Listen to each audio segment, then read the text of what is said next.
Hello and welcome to Disciples Prosper. Grateful to have you here today. I have taken a little break from recording for the past little while, working crazy hours, getting it all, putting it all together. And I'm super grateful for this side gig that I've been doing for the ski season. Super grateful for the many passengers that I've been able to serve and helping them take them to and from the ski resorts to the airport, and super grateful for their generosity. So many good people in this world. I testify to you that you're gonna find what you're looking for. If you look for good in people, you'll find it, and likewise, if you look for bad, you'll find it. Wouldn't it be a wonderful world if we took a little more time finding the good in one another? Rather than the faults. And I promise you, when you make that change, that paradigm shift, as Stephen Covey puts it, to looking for the good in people, you're going to find it, because we're all sons and daughters of God, and we're all part of the human race, human family. In fact, this evening, I'm on my way home after having a speaking engagement to a group of family-to-family members. That's what the group is called. It's an 8-week course through an organization called NAMI.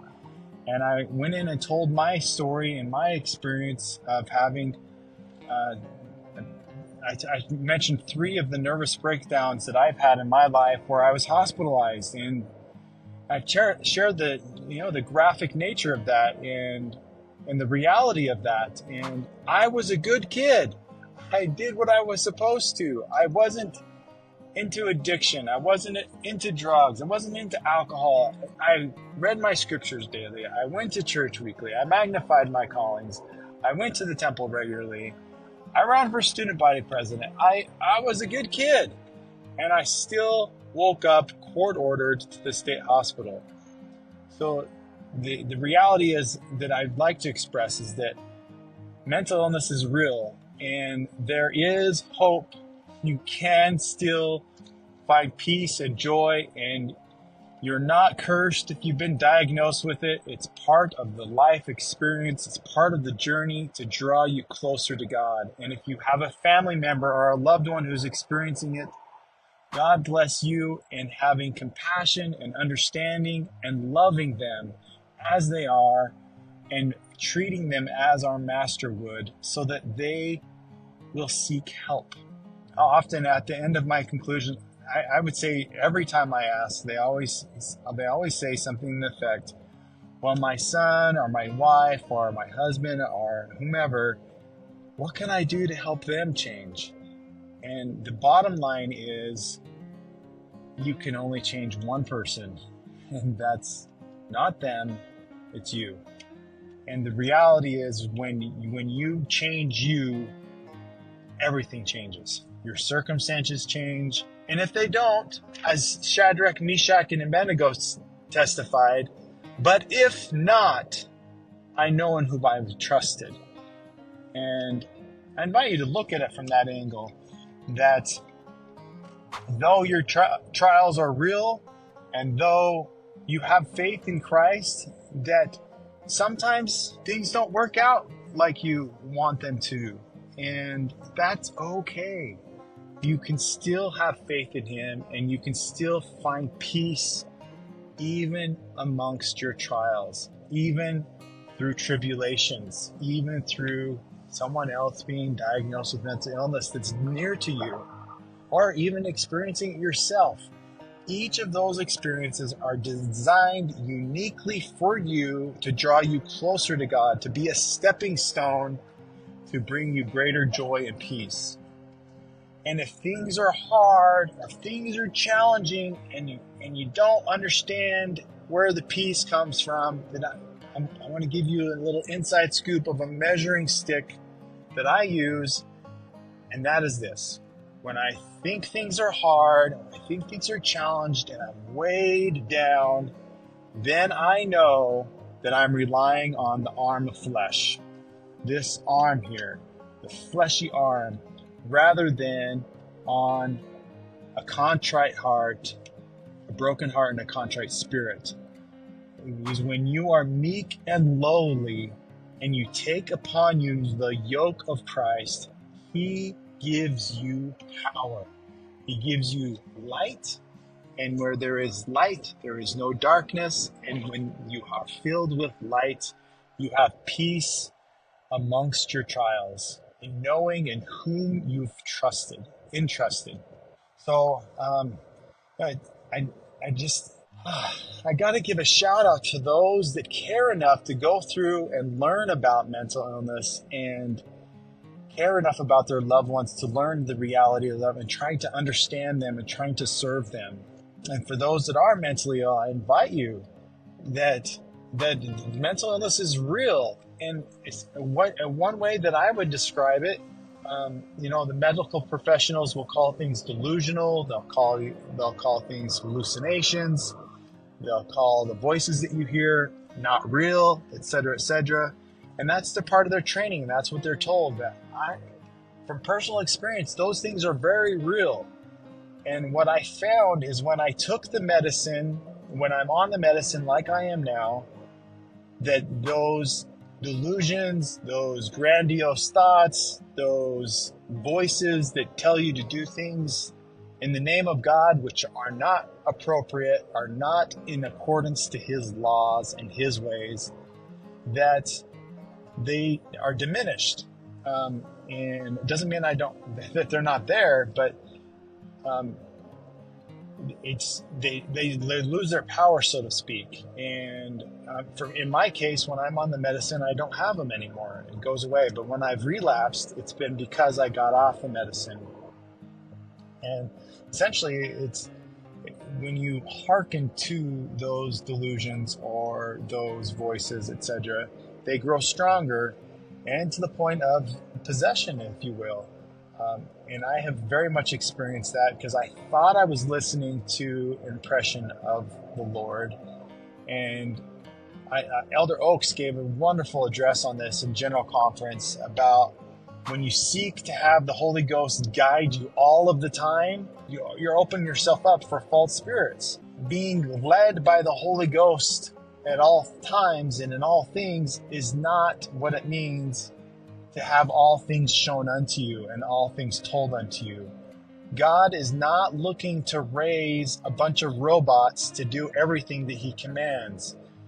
We're taught in the Doctrine and Covenants that as a wicked and slothful servant that is commanded in all things. The Holy Ghost is not there to command you in all things. It's not there to tell you when to turn left and when to turn right. And I'm not saying that it won't, and sometimes to help you avoid an accident or whatever. But you got to use wisdom. God is trying to raise up sons and daughters that lift one another, that abide by laws of their own accord, and correct laws that is, and they do good of their own free will. No force, no commands, but an invitation to live correct principles and then to enjoy the fruits thereof. So having got that off my chest, I want to touch base on one newer thing too, is that, in the summer of last year, when I decided after starting the podcast, Jesus is the Mark, I decided to do my business full time, in part because I was let go from my job as I was looking for another job that paid better, and was told essentially that flooring is not my passion, and I was given a severance packages, if you will, to find my passion. And my passion is I love transformation. I love helping other people transform their lives. And one of my greatest gifts and my greatest heart feeling is, well, let me put it this way. There are 3 different ways to influence people: health, wealth, and relationships. And my greatest gift is relationships. My wife and I, as I broke off to do my own thing last June, she really strongly encouraged me to focus on relationships between a dad and his children. And I hemmed and hawed, and I didn't want to do that. And I was following a guru at the time, and he said, you should do what's the most important thing to you right now. And at that time in my life in June, I just lost over 20 pounds. I was super excited. I broke through the barrier of breaking through the 254 pound that I'd been stuck at for 6 months. I was super excited about that. So for the next 6 months or so, my main focus was I wanted to help people to trim down. But the reality is I didn't want to be a physical fitness coach. I hired a physical fitness coach. I didn't want to be a nutritionist. I'm married to a wife who loves nutrition. And we hired something called an iridologist to help us dial in our diet and eat better. We eat plant-based. We have for 10 years or so. And I used to cheat a lot. Like on the weekends, I'd take the family to go get pizza. And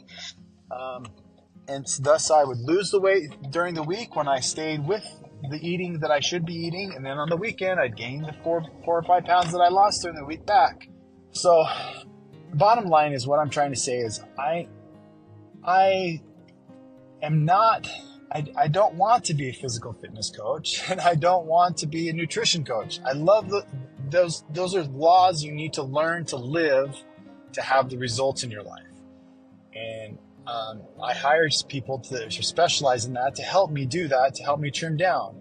But at first, the key component to turning this key was I turned my physique over to the Lord. It wasn't just my heart and my mind that I needed to give him. It was my physique, my temple, and so that I could have a more pure vessel and be able to run and not be weary. Not just have a pure heart and a pure mind, but a pure body.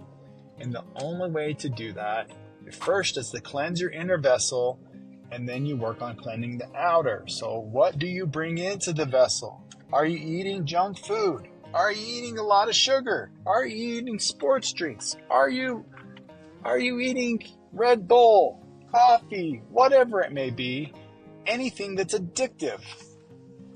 And if you are, learn to discipline yourself. And when you discipline yourself and cut those bad things out, you're given greater power and greater insight of something else that you should cut out or something else that you should add. Like, what do you replace that with? I don't drink tap water, for instance. And I try to avoid drinking bottled water because it tastes like plastic. One of my favorite things to drink is through a Berkey filter. It filters the water out and gets all the garbage out of it, and it tastes good. And you learn to enjoy good water.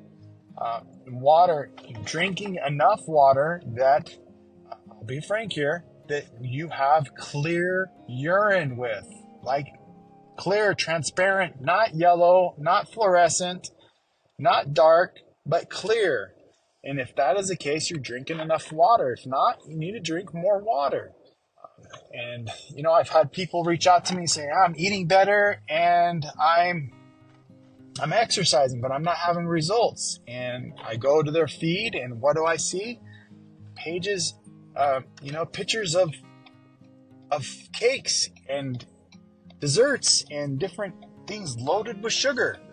And on that note, I might add that in the state that I'm at, in Utah, like one of the biggest places that are so popular here is the sugar shops. Like the cookie shops and the ice cream shops and the special drink shops. That's great that they want to make a buck. I love it. And they're serving the people and helping them have their dose of sugar. But is that wisdom? Is that going to give you a pure vessel loading up with sugar? I had a passenger, we were talking, and I mentioned that in our state there's a lot of people that don't drink alcohol. And he's like, yeah, I understand. I said, but one thing they do is a lot of sugar. And he says, yeah, that makes sense. He's like, I was on a business trip once with some people from Utah, and they wouldn't eat wine with a nice steak, but boy, did they down the Mountain Dew. They're addictive. Sugar is just as addictive as anything else. And in fact, it's probably more so addictive than other things. So if you want to have a fit body, if you want to be square with the Lord, you got to get rid of addictive things, whether that be caffeine, whether that be sugar, whether that be sports drinks, whatever it may be. Drink more water. Drink more living water. The spring of life comes from water. 80% of this world, something to that effect, is water. There's a reason. 80% of our bodies is made out of water. Drink more of it. Yeah. Anyhow, so the bottom line that I'm getting at is that after a deep discussion with my wife, as we've been pondering things and discussing life and the direction to go, the bottom line is I love relationships. I'm good at it. I'm talented at it. And it's like she points out that when I go to the gym, am I there to like beeline it to the machine and do the exercise and do the routine? No. I'm like, I go to the gym, I do what I need to do, and I probably should do better at what I do, but I prefer to sit and chat and talk to people. I love people, and I love, that's one thing I love about the shuttle industry. I love meeting with people and hearing about their lives and getting to know them and serving them, and I love driving too. So it's been a really good thing to do this gig. And provide the income for me to provide for my family and to pay my editors and virtual assistant, etc. But as a result, what I'm trying to get together on this with this podcast today is that moving forward, I'm going to focus on relationships, in particular, relationships between dads and their children. Because I've been one who, I love people, I love networking, I love serving, I love all these different things. And I've noticed that I have 3 teenage daughters, and when they were younger kids, my goal was I wanted to change the world. I wanted to impact the world. I wanted to change everything else except me.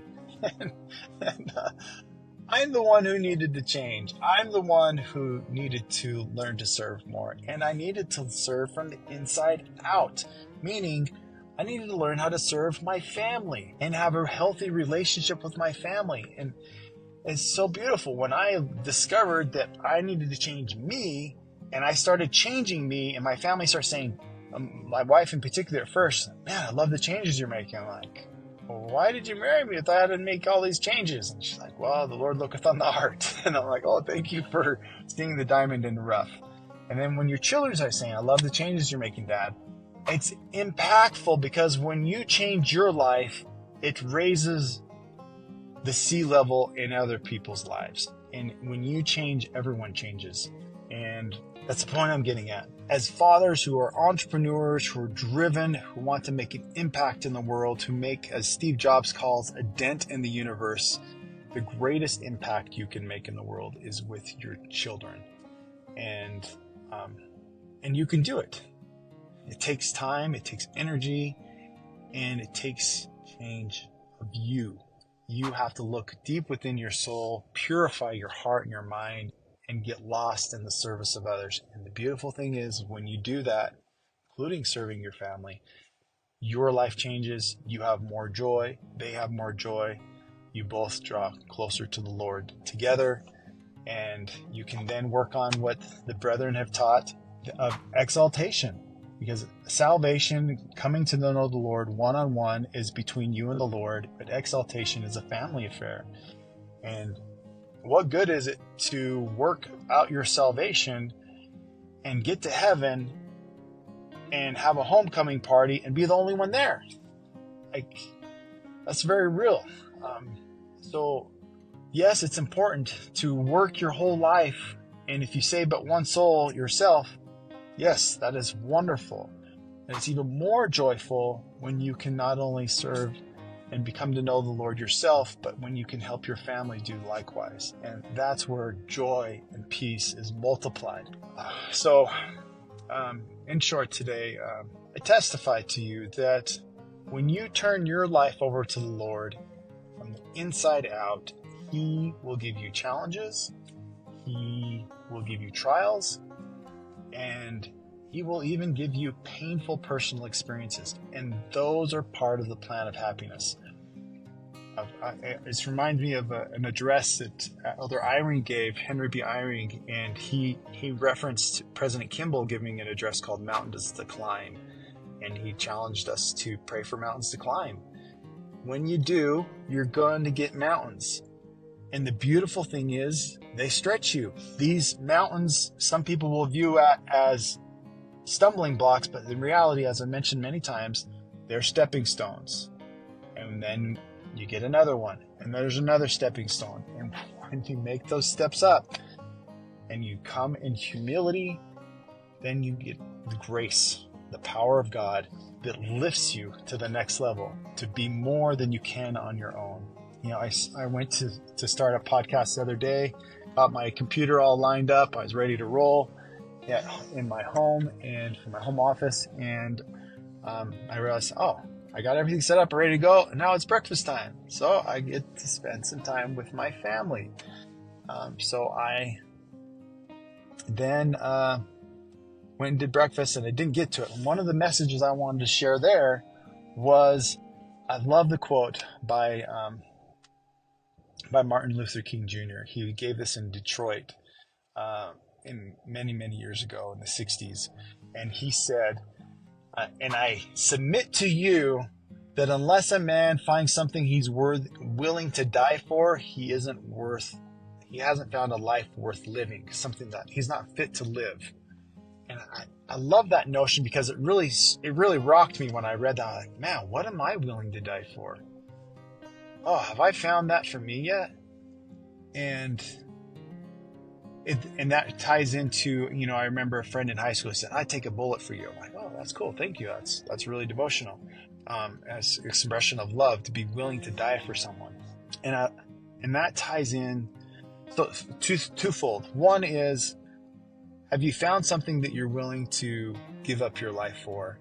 That's a powerful notion, because it helps you to recognize the reality, because, we as human beings like to live and like to prolong life, and often a lot of people are afraid of death. But the reality is, there's something even more powerful than finding something that you're willing to die for. And President Benson put it this way. He said, it's even more powerful to find something that you're willing to live for. What are you willing to live for?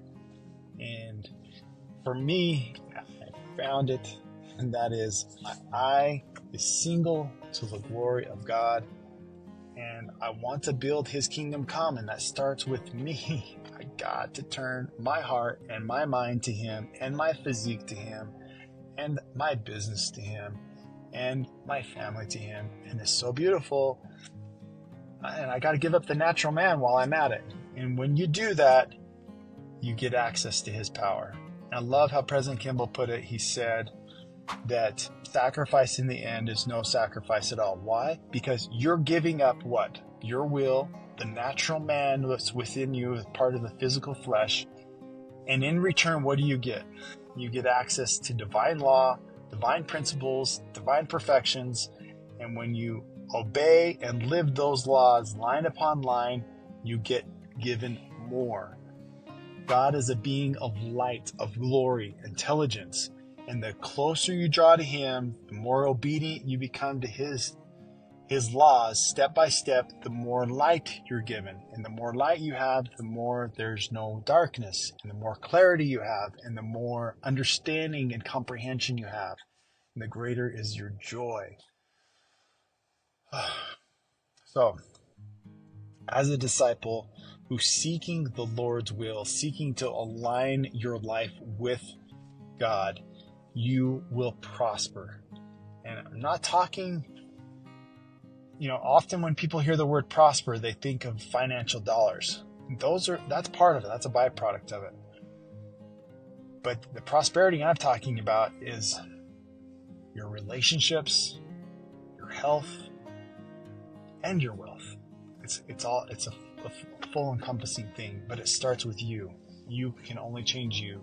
And when you change you, it spreads. It's a ripple effect. So turn to the Lord. He will guide you. He will lift you. He will give you access to his enabling power, and he will give you joy amidst your trials. And if things are hard or things are challenging, then you're relying on this. Release it and recognize his hand in all things. And a final note for tonight is that I was talking to one of the ladies at the family class, and she's really struggling because someone dear to her is struggling with mental illness, and she wants to serve and wants to love. And here's the bottom line: when you take on the yoke of Christ, you were given access to his infinite power, and you're given further light and truth. You take on a burden called light. It's not light versus heavy, but light versus darkness. And when you're filled with that light, it is painful to see other people struggle who aren't living according to that light. I'm thinking of the 3 Nephites in the Book of Mormon. What was the one thing that they felt pain for? They could be buried alive, they could be burned, they could be blah, blah, blah, but they didn't feel any pain. But one thing they did feel pain was the sins of others. People that had access to light, but they chose not to listen to it. They chose not to obey it. And that is one of the burdens, that is the burden of turning your life over to the Lord, is recognizing that you've been gifted with much. And one of the instincts of the human nature is you want to change other people. Like, this has brought me so much joy. You just got to do this. But that's human. That's natural. You simply want to share light and truth with other people. And one of the best ways to do that is to live it. Let your life be a light. Let your life witness of the changes you're making inside, from the inside out. Serve, love, give, be free with your substance, and others will recognize that. Not because you want something in return, you just give because you've been given so much. And when you forgive, you are forgiven. When you serve, others reciprocate. And if not, you know you're square with the Lord, and you can have joy and peace even amidst trials. Thank you for joining me for today's podcast. Look forward to visiting with you again. And in conclusion, I'm putting together a community online through a platform called School, and I simply want to serve dads in particular who want to build a better relationship with their family and their children in particular. Is men are that they might have joy, and have joy in their posterity. And if you're struggling, if someone's gone astray, let's connect. Let's, we can do, I'm going to have a group call on a weekly basis, and a community where we can get together and discuss and share ideas with one another. I love serving the entrepreneurs. I love serving those overachievers that want to make a big impact in the world. And I tell you, it starts with you, and it starts with your family. And I love how Joseph Smith put it, that when you're filled with the pure love of God, you're not happy with just having it yourself and just having it with your family. You want to share it with everyone, because you have been commanded by our Savior in John 14, verse 12, to do greater works than he did. And no, I'm not saying that you need to do an atonement. No, I'm not saying that you necessarily need to put mud on people's eyes and give them sight. But I am saying you need to turn to him, become one with him. And when you do that, your eyes are opened. And when your eyes are opened, you love and serve other people And because you love and serve other people without judging them, without putting them in a box, with just loving them who they are, despite their challenges, they don't have the light and truth you have. And they may have some light and truth that you don't have. You can learn from them, and they can learn from you, or both are edified when you both exchange light and truth with one another, and both are lifted and rejoice together, as the scriptures teach.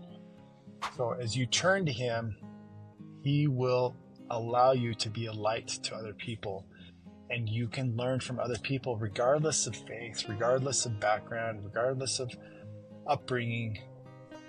The bottom line is we're all sons and daughters of God, and when we serve them, we lift them, and we are lifted at the same time. Finally, one more note I got to add in here is that one of the key components to helping serve other people is not to impose your light and truth on them. For example, what would you rather have if say you have a wayward child that's living in the home? Would you much rather have them be wayward in your home, or when they graduate and move out and go to college and say, oh, mom and dad aren't here to tell me what to do anymore, I'm going to go experiment? And I've shared this philosophy with my wife and practiced it in our home that, you know, if my child doesn't want to go to church, I'm not talking about children under the age of 8. Like, if they don't want to go to church, I'm not going to twist their arm. I'm not going to beg them. I'm not going to bribe them. Like, that's their prerogative. They are of accountability now, and they have access to that. And give them that space, and give them the joy of learning the difference, because we taste the bitter so that we can learn to prize the good. And when you then live that way and you experience the bitter, then the good is that much better. So love your children, serve them, allow them the space to grow, and be full of love. Work on changing you, and others will change. So have a beautiful day. Thank you.